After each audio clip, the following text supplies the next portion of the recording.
Hi friends, Pandian store serial இனி வரப்போகிற எபிசோட்ஸ்க்கான promo தான் இந்த வீடியோவில் பார்க்க போகிறோம். வாங்க ஃப்ரெண்ட்ஸ் பார்க்கலாம்.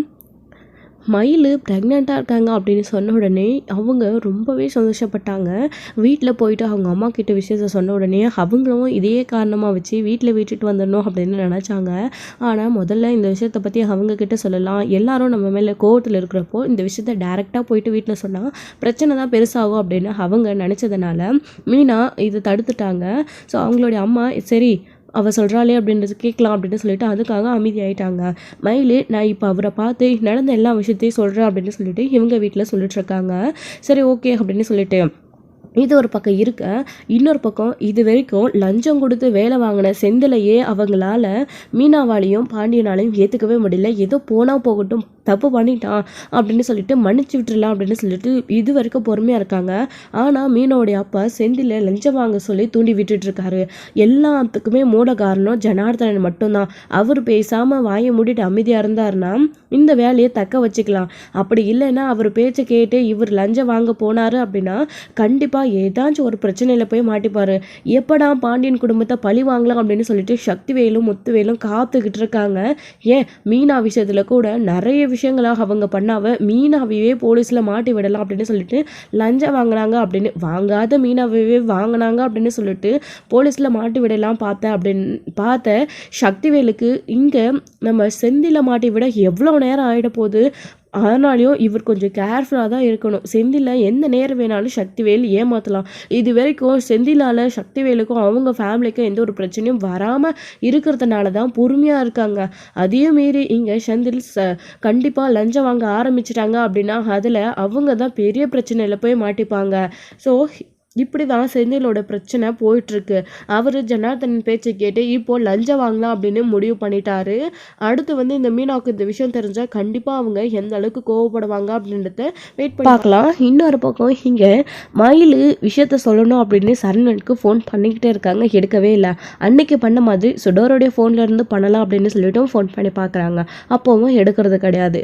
ஸோ நம்ம ஃபோன் பண்ணால் எடுக்க மாட்டேன்றாங்க. எப்படியும் நேரில் பார்த்து தான் விஷயத்த சொல்லணும் அப்படின்னு வெயிட் பண்ணுறாங்க. அதுக்கு மீனா ஒன்று தான் சொல்யூஷன் அப்படின்னு சொல்லிட்டு தெரியும். மீனாவுக்கு கால் பண்ணுறாங்க. செந்தில் அவங்களுடைய அம்மா வீட்டில் மீனாவுடைய வீட்டில் பேசிட்டு வீட்டுக்கு வராரு. அந்த சமயத்தில் தான் மயிலோடைய கால் வருது. மீனாவுக்கு அட்டன் பண்ணி ஹலோ அக்கா சொல்லுங்க அப்படின்னு பேசிகிட்டு இருக்கவும் அவங்க வரத்தை பார்த்த உடனே அப்படியே மழுப்ப ஆரம்பிச்சிடுறாங்க. சொல்லுங்கக்கா என்ன விஷயம் அப்படின்னு. இல்லை மீனா, நான் அவங்களுக்கு ஃபோன் பண்ணி விஷயத்த சொல்லணும்னு ட்ரை பண்ணிக்கிட்டே இருந்தேன், அவர் ஃபோனை எடுக்கவே இல்லை. எனக்காக ஒரு ஹெல்ப் பண்ணுறியா மீனா? சொல்லுங்கக்கா என்ன விஷயம் அப்படின்னு கேட்கவும், இல்லை நாளைக்கு எப்படியாச்சும் மாமாவை கோயிலுக்கு வர வச்சிடுறியா, அங்கே நான் அவரை பார்த்து விஷயத்த சொல்லிடுறேன் அப்படின்னு சொல்கிறாங்க. அவ்வளோதானக்கா, பண்ணிடலாம் விடுங்க அப்படின்னு மீனா சொல்கிறாங்க. சரி மீனா, அதுக்காக தான் நான் ஃபோன் பண்ணேன், டிஸ்டர்ப் பண்ணிட்டேனா அப்படின்னு. அதெல்லாம் ஒன்றும் இல்லைக்கா அப்படின்னு சொல்லிட்டு இருக்காங்க. சரி மீனா, அதை மட்டும் எனக்காக பண்ணுறியா அப்படின்னு. சரிக்கா, வேலை விஷயத்தில் தானே ஹெல்ப் கேட்குறீங்க, நான் பண்ணுறேன்க்கா. உங்களுக்கு நான் பண்ணாமல் வேறு யாரும் பண்ணுமா? ஒன்றும் பண்ணுமா, ஒரே ஆஃபீஸில் வேலை செய்கிறோம், உங்களுக்கு நான் இதை செய்யலைன்னா எப்படி அப்படின்னு மீனா பேசவும் மயில்கிட்ட முதல்ல அவங்களுக்கு கன்ஃபியூஷன் ஆகிடுச்சு, புரியல. அப்புறம் தான் ஓ மீனா, சரி சரி செந்தில் தம்பி இருக்காரா, நான் காலையில் ஃபோன் பண்ணுறேன், நீ எனக்கு நான் சொன்ன ஹெல்ப்பை மட்டும் எப்படியாச்சும் பண்ணிவிடு. காலையில் அவங்களுக்கு ஃபோன் பண்ணி கோயிலுக்கு வர வச்சிருமேனா. சரியா ஒரு 8 மணிக்கு அப்படின்னு சொல்கிறாங்க. சரிக்கா ஓகே நான் பண்ணிடுறேன் அப்படின்னு சொன்ன உடனே மயிலும் காலை கட் பண்ணிடுறாங்க. அப்புறம் தான் செந்தில் நேராக கிச்சனுக்கு யார் மீனா அப்படின்னு கேட்குவோம், அதுவாங்க ஆஃபீஸ்லேருந்து வேலை விஷயமா ஃபோன் பண்ணியிருந்தாங்க அப்படின்னு சொல்கிறாங்க. ஓ அப்படியா, சரி சரி, நான் கூட நீ அக்கா அக்கான்னு பேசினதும் அவங்களுக்கு ஃபோன் பண்ணி பேசிகிட்டு இருக்கியான்னு நினச்சேன். இல்லை அவங்க உனக்கு ஃபோன் பண்ணி பேசிகிட்டு இருக்காங்களே என்னவோ, இவ்வளோ தூரம் நான் சொன்னதுக்கப்புறமோ அவங்க கூட கான்டாக்டில் இருக்கியே என்னமோ நினச்சிட்டு நான் ரொம்ப பயந்துட்டேன் மீனா அப்படின்னு சொல்கிறாங்க. ஏங்க நீங்கள் சொன்னதுக்கப்புறம் நான் அவங்கக்கிட்ட பேசுகிறதே கிடையாது, அவள் பக்கமே நான் போகிறது கிடையாதுங்க அப்படின்னு சொல்லவும், அப்படியே இருந்தால் உனக்கு நல்லது மீனா அப்படின்னு சொல்லிட்டு சாப்பாடு ரெடியா அப்படின்னு செந்தில் சொல்லிட்டு ரெடிங்க சாப்பிட உட்காரலாம் அப்படின்னு அவங்க 2 பேரும் சாப்பிட்டுருக்காங்க. இன்னொரு பக்கம் இங்கே பாண்டியன் வீட்டில் அப்பத்தா வீட்டில் அத்தனை பேருமே இருக்காங்க. சரவணன், பாண்டியன், ராஜிம் எல்லாருமே இருக்காங்க. சாப்பாடை வந்து கோமதி சமைச்சு வச்சுருக்காங்க. எல்லாருமே சாப்பிட்றாங்க. அப்பத்தா கையால் எல்லாருக்கும் ஊட்டி விடுறாங்க. அது மட்டும் இல்லாமல் அப்பத்தாவுக்கு அவங்க வீட்டி விடுறாங்க. ரொம்பவே சந்தோஷமாக இருக்குது. இந்த மாதிரிலாம் நாம் இருக்க மாட்டோமா அப்படின்னு நான் ரொம்ப நாள் ஏங்கியிருக்கேம்மா அப்படின்னலாம் வந்து இங்கே கோமதியும் பேசிகிட்டு இருக்காங்க. நான் கூட ஆசைப்பட்டேன் அப்படின்னு சொல்லிட்டு இருக்காங்க. நிம்மதியானா இந்த வீட்டில் உட்காந்து ஒரு வாய் சாப்பிட விட்டாங்களா அந்த படுபாவிக, அதையும் கெடுத்து விட்டுட்டானுங்க அப்படின்னு சொல்லிட்டு இங்கே நடந்த விஷயத்த பேசிகிட்டு இருக்காங்க. விடுமா, அவங்களோட குணம் தெரியாதா அப்படின்னு சொல்லிட்டு பேசிட்டு உட்காந்துட்டு இருக்காங்க. அதுக்கப்புறமா சரி தூங்கணுமா, ரெஸ்ட் எடுக்கணும், ரொம்ப டயர்டாக இருக்குது. அம்மா இன்னொரு விஷயம், நாளைக்கு காலையில் நான் கோயிலுக்கு போகணும் அப்படின்னு சொல்லிட்டு எங்கள் அப்பத்தா சொல்கிறாங்க. ஓ அப்படியா அப்பாச்சி, நான் உங்கள் கூட வரட்டுமா அப்படின்னு. அடியே, நான் விழுந்து விழுந்து கூப்பிட்டா கூட என் கூட வரமாட்டேன், நான் தன்னந்தனியாக கோயிலுக்கு போயிட்டு வருவேன். இப்போ அம்மாச்சி வந்த உடனே நான் வரேன்னு ஊருக்கு முன்னே எந்திரிச்சு நிற்கிறியா நீ அப்படின்னு சொல்லவும், ஏன் என் பேத்தியை கூட்டிகிட்டு நான் கோயிலுக்கு போயிட்டு வந்தா என்ன, நான் பேத்தி கூடயே போயிட்டு வரேன் அப்படின்னு அப்பத்தா சொல்கிறாங்க. சரிம்மா, நீ அவ கூடயே போயிட்டு வா, நான் சும்மா அவகிட்ட கேட்டாமா அப்படின்னு சொல்லிட்டு, சரி அம்மாச்சி நீங்கள் வாங்க, என் ரூமில் நாம் தூங்கலாம் அப்படின்னு சொல்லிட்டு அவங்க 2 பேரும் போயிட்டு ரூம்குள்ளே படுத்து தூங்கிடுறாங்க. இன்னொரு சைடு இங்கே வந்துட்டு கோமதியும் பாண்டியனும் ஒருத்தர் மேலே ஒருத்தர் கீழே இன்னும் கோவத்தோடு தான் படுத்துட்டு இருக்காங்க. வழக்கம் போல் பாண்டியனை கண்டுக்காமே கோமதி அவங்க பாட்டுக்கு போயிட்டு லைட் ஆஃப் பண்ணிட்டு படுத்து தூங்கிட்டே இருக்காங்க. இங்கே ஒரு மனுஷன் பாய போட்டுட்ருக்காங்க தூங்குறதுக்கு, அதை கவனிக்கிறாள பார்த்தியா அப்படின்னு சொல்லிட்டு, எவ்வளோ திமிரு, உடம்பு ஃபுல்லாக கொழுப்பு அப்படின்னு சொல்லிட்டு அவங்க பாட்டுக்கு அவங்களுடைய வேலையை அவங்க பார்த்துட்டு லைட்டை திரும்பவும் ஆன் பண்ணிட்டு போட்டு படுத்துட்டு ஆஃப் பண்ணிட்டு தூங்கிட்டு இருக்காரு பாண்டியன் வந்துட்டு. இன்னொரு சைடு மறுநாள் காலையில் தூங்கி எழுந்திரிச்ச உடனே மயில் இங்கே சரவணனை பார்க்கறதுக்காக கிளம்பி ரெடியாக நிற்கிறாங்க. அப்போ தான் அவங்களுடைய அம்மா, என்னடி போனமா சட்டு புட்டுன்னு விஷயத்த சொன்னமா, உன் புருஷனை ஒத்துக்க வைக்கிற வழியை பாரு, எப்படியாச்சும் உன் புருஷனை உன் கைக்குள்ளே போட்டுக்கோ, இந்த குழந்தைய காரணமாக வச்சு, சரியா சொல்கிறது புரியுதா அப்படின்னு சொல்லவும், புரியுதுமா அப்படின்னு சொல்லிட்டு, நீயும் உன் புருஷன் வீட்டுக்கு போகிறதுக்கான ஒரே வழி இது மட்டும்தான், இதையும் விட்டேன்னு வச்சுக்கோ, நிரந்தரமாக இங்கே இருக்க வேண்டியது தான், ஆனால் கடைசி ஃபுல்லாக உன்னை இங்கே உட்கார வச்சு நான் கஞ்சி ஊற்ற முடியாது சரியா அப்படின்னு சொல்லிட்டு இருக்கவும், அதெல்லாம் அவளுக்கு தெரியாதா பாக்கியம், எதுக்கு நீ இப்போ எடுத்து சொல்லிட்டு இருக்க அவளுக்கு அப்படின்னு. என்னங்க பண்ணுறது, இப்படி எடுத்து சொன்னாலாச்சும் புத்தி வருதான்னு பார்ப்போம் அப்படின்னு சொல்லிட்டு இருக்காங்க. மா நீ கவலையப்படாதம்மா, நான் அவர்கிட்ட விஷயத்த சொல்லி எப்படியாச்சும் அவரை சமாதானப்படுத்திடுவேன் அப்படின்னு சொல்கிறாங்க. சரி நான் போயிட்டு வரேம்மா அப்படின்னு சொல்லிட்டு போயிட்டு சீக்கிரம் வர வழியை பாரு அப்படின்னு சொன்ன உடனே அவங்களும் கிளம்பி போயிடுறாங்க. ஸோ இங்கே மீனாவும் வந்துட்டு செந்திலுக்கு அதாவது சரவணனுக்கு அதே மாதிரி கால் பண்ணி அங்கே வர சொல்கிறாங்க கோயிலுக்கு. அப்போது சரி ஓகே அப்படின்னு சொல்லிட்டு சரவணனும் அங்கே போகிறதுக்காக வெயிட் பண்ணிகிட்ருக்காரு. கடையிலேருந்து கிளம்பும்போது மீனா கால் பண்ணவும் அவர் நேராக அங்கே போயிடுறாரு. இன்னொரு பக்கம் இங்கே அப்போதாவும் அரசியும் கோயிலுக்கு போகணும் அப்படின்னு நினைக்கிறாங்க. அவங்களும் கிளம்பி ரெடி ஆகிட்டு கிளம்பி போயிட்டுருக்காங்க. அம்மா நானும் கூட வரவா அப்படின்னு இங்கே கோமதி கேட்குறாங்க. அம்மாம்மா நீ வேணாம்மா, நானும் அம்மாச்சி போயிட்டு வந்துடுறோம், நீ வீட்டிலே இருமா, எப்போ பார்த்தாலும் நீ தான் கோயிலுக்கு போயிட்டு வந்துட்டே தானே இருக்க, நீ வழக்கமாக வெள்ளிக்கிழமை தானே கோயிலுக்கு போவேன், நீ அப்போயே போய்க்கோ, நானும் அம்மாச்சியும் அப்படியே ஜாலியாக போயிட்டு வரோம் அப்படின்னு சொல்கிறாங்க. என்னடி அம்மாலையும் அவளையும் பிரிக்கிறியா நீ அப்படின்னு. ஆமாம் பிரிக்கிறாங்க, இத்தனை வருஷமாக உங்கள் அண்ணனுங்க உன்னை பிரித்து வச்சுருந்தாங்க, அப்போல்லாம் தெரியல, இப்போ ஒரு நாளைக்கு நீ வீட்டிலே இரு, நானே அம்மாச்சா கூட போயிட்டு வரேன்னு சொன்ன உடனே நான் உங்களை பிரிக்கிறேனா அப்படின்னு அரசு கேட்கவும், ரொம்ப வாய் தாண்டி உனக்கு அப்படின்னு சொல்லி இங்க கோமதி சொல்லவும், விடு கோமதி நாங்கள் 2 பேரும் போயிட்டு வரோம் அப்படின்னு இவங்க கிளம்பிடுறாங்க கோயிலுக்கு. அப்புறம் அங்கே மயில் சீக்கிரமாக போயிட்டு ரொம்ப நேரம் சரவணனுக்காக வெயிட் பண்ணிக்கிட்டே இருக்காங்க. எப்படியாச்சும் மாமா கிட்டே இந்த விஷயத்தை பற்றி சொல்லிடணும், சொன்னதுக்கப்புறமா அவரை கூட்டிகிட்டு நம்ம வீட்டுக்கு போயிடணும், அவர் சொன்ன உடனே அப்படியே நம்மளை தாங்கன்னு தாங்கி நம்ம வீட்டுக்கு கூட்டிகிட்டு போயிடணும், நடந்த பிரச்சனை எல்லாத்தையும் இந்த வயிற்றில் இருக்கிற குழந்தை சரி பண்ணிடணும், இது பாப்பாவாக இருக்குமா தம்பியாக இருக்குமா, என்ன மாதிரி இருக்குமா அவரை மாதிரி இருக்கணுமா, இல்லை கண்டிப்பாக இது அவரை மாதிரி தான் இருக்கணும் அப்படின்னு சொல்லிட்டு மயில் இங்கே ரொம்பவே சந்தோஷமாக யோசிச்சு நின்றுட்டு இருக்காங்க. சந்தேகம் அடைவாரு அப்படின்னு சொல்லிட்டு என்ன தடவை மாதிரி அப்படின்னு ரிப்போர்ட் கார்டையோட ரெடியாக நின்றுட்டு இருக்காங்க அங்கே மயில். இன்னொரு பக்கம் இங்கே சரண் மீனா பிள்ளை இங்கே தானே வர சொல்லிச்சு அப்படின்னு போயிட்டு தேடிக்கிட்டே போகிறாங்க. பார்த்தா மீனாவை காணும். அப்படி போயிட்டே இருக்கும்போது தான் மயில் நின்றுட்டு இருக்காங்க. மாமா அப்படின்னு சொன்ன உடனே அவங்கள பார்த்த உடனே அவ்வளோ கோவம் வருது சரவணனுக்கு. மாமா ஒரு நிமிஷம் உங்ககிட்ட பேசணும் மாமா அப்படின்னு சொல்லவும், நீ என்னடி இங்கே, நீ என்ன பண்ணிட்டு இருக்க, மீனா தானே என்னை வர சொல்லிச்சு அப்படின்னு கேட்கவும், நான் தான் மாமா நீங்கள் ஃபோன் எடுக்க மாட்டேன்றீங்கன்னு மீனா கிட்ட சொல்லி இங்கே வர வச்சா அப்படின்னு.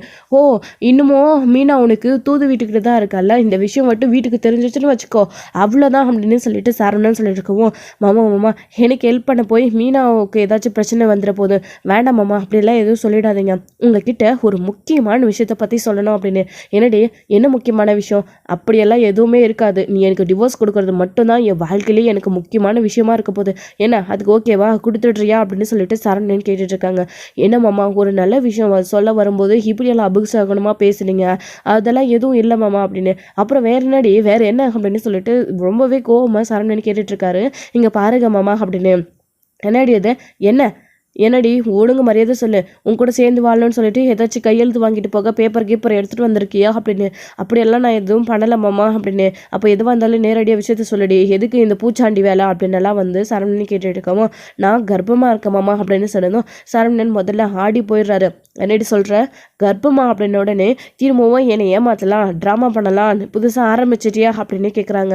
மாமா அப்படியெல்லாம் ட்ராமாலாம் எதுவும் போடலாம் மாமா, உண்மையிலே நான் கர்ப்பமாக இருக்கேன் 2 மாதம் மாமா, இங்கே பாருங்க அதுக்கான ரிப்போர்ட் கார்டு டாக்டர்கிட்டயே போயிட்டு நான் செக் பண்ணிட்டு வந்தேன் மாமா, இந்த தடவை நான் கிட்டலாம் எதுவும் வாங்கி செக் பண்ணலை மாமா, உண்மையிலே நான் கர்ப்பமாக இருக்கேன் அப்படின்னு மயில் சொல்லிக்கிட்டே இருக்காங்க. சரவணன் இதை கொஞ்சம் கூட காது கொடுத்து கேட்குறதே கிடையாது. போய் சொல்லிட்டு திரும்பவும் ட்ராமா பண்ணுறேன்னு சொல்கிறாங்க. மயில் இல்லை உண்மை அப்படின்னு சொல்கிறாங்க. இல்லடி ஏதோ இதெல்லாம் ரெடி பண்ணிட்டு வந்திருக்க உன் குடும்பத்தோடு சேர்ந்து நீ என் வீட்டுக்குள்ளே திரும்பவும் வரணுன்றதுக்காக, அது நீ கனவுல நினச்சா கூட அது நடக்காது, என் வீட்டுக்கு திரும்பவும் நீ வரவே முடியாது அப்படின்னு சொல்லிட்டு இங்கே சரவணன் சொல்கிறாரு. ஏமாம்மா அப்படியெல்லாம் பேசுகிறீங்க, அப்படியெல்லாம் சொல்லாதீங்க மாமா, நம்ம குழந்தை நீங்கள் நான் எல்லாரும் அந்த வீட்டுக்குள்ளே சந்தோஷமாக வாழணுமாம்மா, நான் பண்ணதெல்லாம் தப்பு தான், என்னை மன்னிச்சிடுங்க, இப்போது குழந்தை வந்திருக்கு மாமா, நம்ம சேர்ந்து சந்தோஷமாக வாழலாம் அப்படின்னு சொல்கிறாங்க.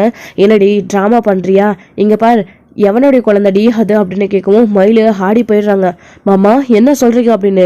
பின்னடி உனக்கும் எனக்கும் பிரச்சனை நடந்து எவ்வளோ நாள் ஆகுது, நீ உன் அம்மா வீட்டில் போய் உட்காந்துட்ருக்க, நான் என் வீட்டில் இருக்கேன், அப்புறம் எப்படிடி இங்கே பாரு, அப்படி நீ கர்ப்பமாக இருக்கன்னு சொன்னேன்னா அது உண்மையாக இருந்தால் அது கண்டிப்பாக என்னோட குழந்தையா இருக்காது அப்படின்னு சொல்லவும் அப்படியே மயில் ஆடி போயிடுறாங்க. மாமா இன்னொரு வாசத்தை இப்படியெல்லாம் தப்பாக பேசாதீங்க மாமா, எனக்கு ரொம்ப கஷ்டமாக இருக்குது அப்படின்னு மயில் அழுகிறாங்க. என்னடி பண்ணுவேன் என்ன பண்ணுவேன் அப்படி தாண்டி சொல்லுவேன், எவனுடைய குழந்தைய வயிற்றுல சம்பந்தம் வந்துட்டு இது என் குழந்தைன்னு ட்ராமா பண்ணி சேரலான்னு பார்க்கறியா, அது எக்காந்த கொண்டு நடக்காதடி, உன் குடும்பமாக சேர்ந்து இப்படியெல்லாம் பிளான் போட்டு பண்ணுறீங்களா, என்ன இதுக்கு உன் குடும்பமும் உடந்தியா அப்படின்னலாம் ரொம்பவே சீப்பாக பேச ஆரம்பிச்சிடுறாரு சரவணன். இதெல்லாம் கேட்டு மயிலுக்கு ரொம்பவே கஷ்டமாக இருக்குது. மாமா இப்படியெல்லாம் பேசாதீங்க, என் அப்பா மேலே இப்படியெல்லாம் பொய் பழி போடாதீங்க, அவங்க போய் சொல்லிட்டாங்க தான், இப்படியெல்லாம் பண்ணுறவங்க கிடையாது, தேவையில்லாமல் நீங்கள் அவங்க மேலே பழிய போடுறீங்க மாமா அப்படின்னு. இங்கே பாருடி இங்கே நின்று என்னை வெறுப்பேற்றிட்டு இருக்காம தயவு செஞ்சு இங்கிருந்து போயிடு, எனக்கு நிறைய வேலை இருக்குது, உன்னுடைய பொய்யெல்லாம் கேட்டுக்கிட்டு இருக்கேன், எனக்கு நேரம் இல்லை அப்படின்னு சொல்லிட்டு அவர் பாட்டுக்கு கிளம்பி அங்கேருந்து போயிட்டே இருக்காங்க. மயில் சரவணன் இப்படி சொன்னதை நினச்சி ரொம்பவே உடஞ்சி போய் அங்கேயே உட்காந்துட்டு சாமி முன்னாடி போயிட்டு ரொம்பவே உட்காந்து அழுதுட்டு இருக்காங்க. அப்படியே ரொம்ப உடஞ்சி போயிட்டு வீட்டுக்கு போகிறாங்க. வீட்டுக்கு போனால் அங்கே பாக்கியம் ஆவலுடன் காத்துட்டு இருக்காங்க. அவள் விஷயத்த சொல்லிட்டு வருவாளா, மாப்பிள்ளை என்ன சொல்லியிருப்பாரு, அவளை கூட்டிகிட்டு போய் அவங்களோட வீட்டில் விட்டுட்டு வரலாம் அப்படின்னு சொல்லிட்டு. அப்போ தான் இப்படி மயில் இப்படி போய் நிற்கவும், என்னாச்சு மயில என்னாச்சுமா சரவணன் கிட்ட விஷயத்த சொல்லிட்டியா மாப்பிள்ளை கிட்ட அப்படின்னு சொல்லிட்டு அவருடைய அப்பா கேட்குறாங்க. என்னடி என்ன கேட்டாலும் குத்துக்கல் மாதிரி இப்படியே நின்றுட்டு இருக்க, ஏதாச்சும் வாயத்தாந்த பதில் சொல்லு அப்படின்னு சொல்லவும் அம்மா அப்படின்னு பயங்கரமாக அழுக ஆரம்பிச்சிடுறாங்க. ஏய் அழுவத முதல்ல நின்று சொல்லுடி, என்ன உன் புருஷன் தாமதம்னு கத்தி அனுப்பி விட்டுட்டானா அப்படின்னவும், அப்படி சொல்லியிருந்தா கூட நான் எதுவுமே நினச்சிருக்க மாட்டேம்மா, இந்த அளவுக்கு நான் அழுதுருக்க மாட்டேன் அப்படின்னு சொல்கிறாங்க. அப்படி என்னதாண்டி சொன்னார், என்னம்மா மாப்பிள்ளை என்ன சொன்னார் அப்படின்னு கேட்கவும், மா வயிற்றுல வர குழந்தைய என்னோடது இல்லை யாரோடதுன்னு கேட்குறாருமா அப்படின்னு சொல்லவும் அவங்க வீட்டில் இருக்கவங்களே ஆடி போயிடுறாங்க. என்ன சொன்னார் அப்படின்னு கேட்குறாங்க. ஆமாம்மா இந்த குழந்தை என்னது கிடையாது யாரோடையது, அவன் குழந்தைய வயிற்றுல வாங்கிட்டு ஏன் குழந்தைன்னு சொல்கிறியான்னு கேட்குறாருமா அப்படின்னு பயங்கரமாக அழுக ஆரம்பிச்சிட்டாரு. ஓ இந்த அளவுக்கு போயிடுச்சா, இனி நான் சும்மா விட மாட்டேன், நீ கிளம்பு இப்போவே கிளம்பு, நம்ம இப்போவே அவங்க வீட்டுக்கு போகிறோம் அப்படின்னு சொல்கிறாங்க. மா என்னம்மா சொல்கிற நீ அப்படின்னு கேட்குறாங்க. பின்ன என்ன வயிற்றுலம்மா பிள்ளையோட 2 மாதம் போய் அங்கே நின்னா எவன் குழந்தையோன்னு கேட்குறாரு மாப்பிள்ளை, அந்த அளவுக்கு ஆயிடுச்சா, அது அவர் புள்ள தானே நீ சொல்ல வேண்டியது தானே அப்படின்னு சொல்கிறாங்க. நான் எவ்வளவோ சொன்னம்மா கேட்கலம்மா அப்படின்னு. அப்போது இப்போவே கிளம்பு, வீட்டு முன்னாடி போய் நின்று அழுது கூப்பாடு போட்டு திரும்பவும் அவங்க மேலே கம்ப்ளைண்ட் கொடுத்து என்னெல்லாம் நான் பண்ணுறணுன்னு பாரு அப்படின்னு சொல்கிறாங்க. மாமா ஏற்கனவே மீனா சொன்ன மாதிரி நிறைய பிரச்சனை இருக்குமா. இப்போ இதையும் போயிட்டு இப்படியெல்லாம் நம்ம போய் நின்னோன்னு வச்சுக்கோ, கண்டிப்பாக வந்து அவங்க கோவப்படுவாங்கம்மா, வேண்டாமா அப்படின்னு சொல்கிறாங்க. அப்போது குழந்தைய வச்சுக்கிட்டு இங்கேயே இருக்கலான்னு பார்க்குறியா நீ அப்படின்னு சொல்கிறாங்க. அப்படி இல்லைம்மா, பிரச்சனை பண்ண வேண்டாம், பொறுமையாக சொல்லிக்கலாமா அப்படின்னு சொல்கிறாங்க.